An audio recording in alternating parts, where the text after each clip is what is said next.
Hey, what's up, everybody? This is Charles Sabansi. I want to welcome you guys to another episode of the Dreamerspro Show. We cover everything from sports, hot topics, classic debates, entertainment, and we give you guys a fresh perspective on things. And we see them. And today we got a pretty interesting show. I'm sure it's going to piss off a lot of people. I don't give a damn. But before we get into it, please make sure you like the video and subscribe to the channel. Yeah, I don't give a damn. I'm on my BS. These people are trying to like bully people and have them feel the way that you feel. It ain't going to happen. Sorry.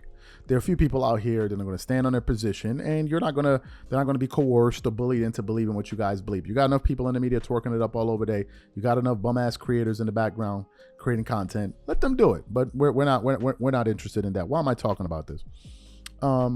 There's been a lot of discussion, foolish discussion, surrounding the greatness of Michael Jordan. There's been a lot of idiotic comments that have been made, embarrassing argument points that have been trot out to basically say that so-and-so players on the level of Jordan, and the majority of us have been sent back laughing and asking ourselves the question, what the hell is this? What the hell is this? What points were made? And listen, MJ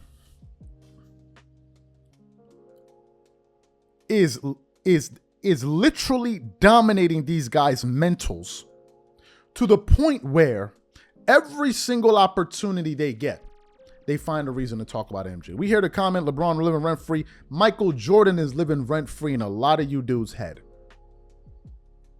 This dude is terrorizing you guys. A person that hasn't dribbled a basketball in over 20 years, and he's still giving these dudes nightmares. A person that doesn't even talk on social media, just living his billionaire, $3.8 billion billionaire life, is still giving you guys nightmares. Y'all are still taking shots at the throwing rocks at the throne. Still doing it. Trying to knock him off of his GOAT status. Every single day. I have heard every single... there's no ridiculous... I thought I had heard it all. Until I recently heard what Rich Paul said. The debate has now degenerated into a social media conversation. We know we cannot challenge him on the basketball court, so now let's take it off the court. And let's talk about the influence social media had on both players, given the fact that Jordan didn't play in the social media era. Then you got to ask yourself, if Michael Jordan didn't play in the social media era, why is he still by far the most popular basketball player in the world? Help me figure it out. Help me figure it out. The 75th anniversary in Cleveland at the All-Star game. Help me figure it out. Who got the biggest applaud in Cleveland? Help me figure it out. Who was it? Was it the guy that's not even on social media? Was it the guy that was never on, like, we never even see posts on? So help me figure it out. With all of this social media jibber jabber, why is it the one that MJ is the one still moving the most units? Help me figure it out. For a guy that wasn't covered in the social media era, why does his shoes dominate the shoe market? Help me figure it out. These dudes are just talking. Rich Paul went up there and said, oh, well, you know, there's been no player that has gone on this.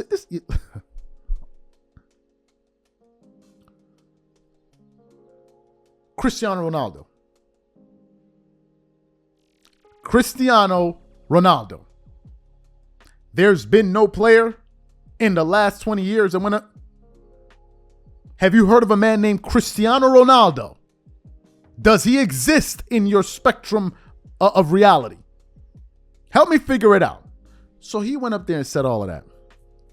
And then I started thinking to myself, I said, but wait a minute. This is a point. There's a point that I always bring up, but we've never really produced a show around it. And the point was this. You people keep saying that X, Y, and Z player is close to the level of Michael Jordan. Then why hasn't any of those players been able to three-peat 2 times? Some of them y'all are bringing up hasn't even three-peated 1 time. 1 time they haven't even three-peated. But nevertheless, you guys still make this sorry argument, or try to make this sorry argument every single day of why this thing is close. And then I came across an article this morning from Sportskeeda, which basically explained the three teams to win, and the three teams to three-peat in NBA history. There's only been three. But before we even get into that article, this video is brought to you by a brand new sponsor, Factor Meals, America's #1 ready-to-eat meal kit. If you're like me or anybody that works at Dreamerspro, chances are you're a very, very busy person, especially during the lunchtime when you don't have time to go to the grocery store, pick out fresh ingredients, and come back home and cook healthy, delicious meals. Sometimes we're so busy that you just end up finding yourself making a ham sandwich or something like that, which isn't really ideal. And this is the reason why we are excited to be partnering with Factor Meals. Factor Meals is America's #1 ready-to-eat meal kit. You can choose from up to 35 gourmet meals. Every meal is packed with premium ingredients, crafted by Factor Meals' team of culinary experts and designed by dietitians to ensure that every meal is packed with premium science-backed nutritional quality.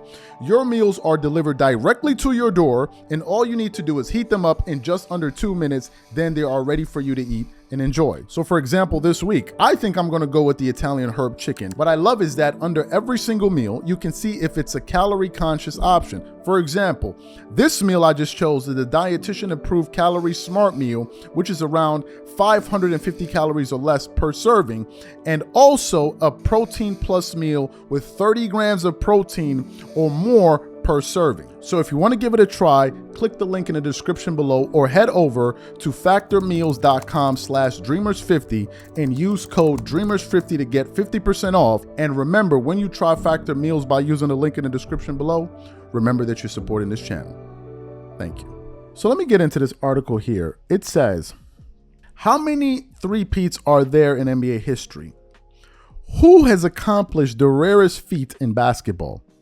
The NBA has had a long list of champions throughout history, cementing the team's name as one of the best of their time. However, not all teams have been able to win multiple times, and there are even fewer teams that have won a title for 3 consecutive years, a rare feat.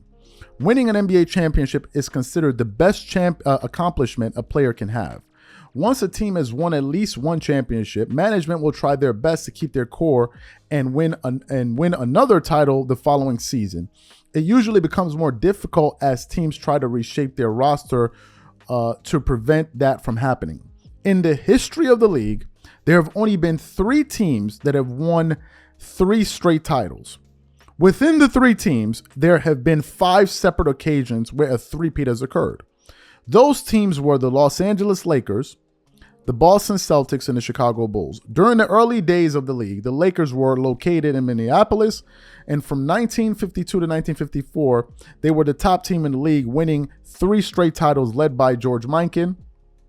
They won against the New York Knicks back-to-back years and the Syracuse Nationals. The Boston Celtics did the impossible by winning 8 titles in a row from 1959 to 1966. Led by the late great Bill Russell, the Celtics were an unstoppable force during that era and feared by most teams. Michael Jordan led the Chicago Bulls to 2 separate three-peats. The first one was from 1991 to 1993, and the superstar retired shortly after. Jordan returned to playing basketball and added 3 more rings to his collection from 1996 to 1998. The Lakers are the most recent team to have won 3 titles. Shaquille O'Neal and Kobe Bryant worked together to lead the iconic franchise to 3 straight titles from 2000 to 2002. Those have been the 3 organizations. Let me give you guys the reason why I have Jordan ahead of Bill Russell in this aspect. Because some people will say Bill Russell should be ahead of Jordan. To that I say no way, respectfully. Here's the reason. I believe what Jordan did was more impressive. During his Celtic run, Bill Russell had 3 top 75 teammates. When Jordan did it, he had 2. And during his first three-peat, he had 1. He had 1. If we're just talking about titles and stuff.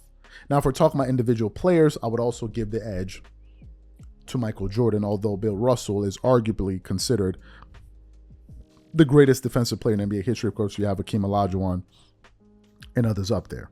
So you have that. And then, of course, you have the three-peat with Shaquille O'Neal and Kobe Bryant, right? So you have that. Now, I want to take it a step further and explain to you why I think this is even more impressive. Let's look at all of the All-Stars Michael Jordan played with throughout the course of his career in order to win those 6 championships and those 2 three-peats. In the 15 years, or let's say the 12 years that Jordan played with the Bulls,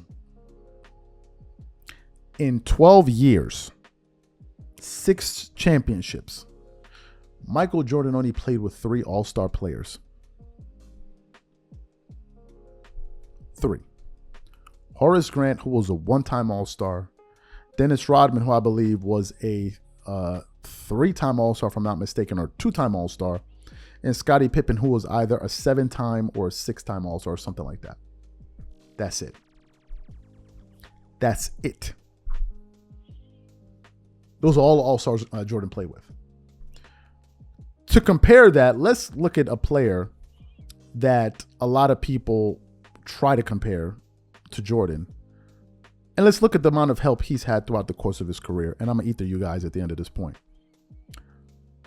Let me just list some of the All-Stars LeBron has played with. Derrick Rose, Rajon Rondo, who he won a title with, Dwayne Wade, who he won a championship with, Chris Bosh, he won a title with him, Kevin Love, Kyrie Irving, Anthony Davis, Dwight Howard, Ray Allen. These are all guys he won championships with. Russell Westbrook, Carmelo Anthony, Shaq, Ben Wallace, Brandon Ingram, Carlos Boozer. People were laughing at Carlos Boozer. They didn't even know he was an All-Star. And he was part of those 50-win teams with the Utah. Well, the next video we have coming is going to show you the sheer ignorance of this group. Mo Williams, D'Angelo Russell, Marc Gasol, and Andre Drummond. Now, quick few points. Some people have said it's shameful that you brought up some of these guys because they were old and on their last leg. What I've understood today is that these guys have zero knowledge of basketball. They just talk.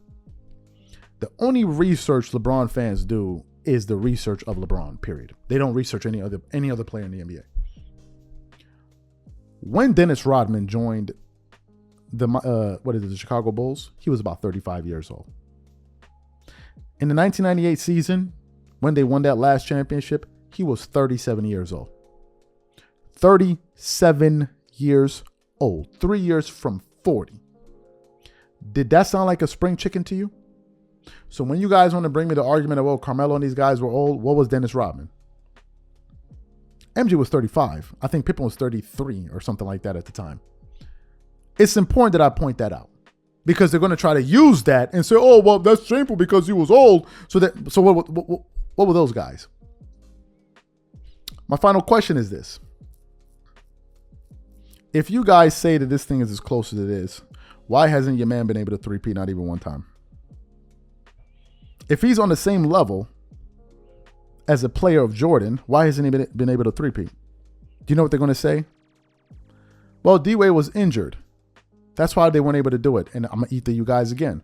Let me ask you guys, for those of you who saw the Last Dance documentary, wasn't Scottie Pippen having back spasms in the NBA Finals? Help me figure it out. Wasn't Scottie Pippen having back spasms in the NBA Finals? And Jordan was having to score, in some cases, half the points of his team? Help me figure it out. Was Scottie Pippen not having back spasms in the finals? Help me figure it out. Was Dennis Rodman not jumping from the Chicago Bulls, Chicago, going to Vegas, they have to go track? Help me figure it out. I'll close with this. You dudes can never win this argument. It's already lost. You might as well just give up.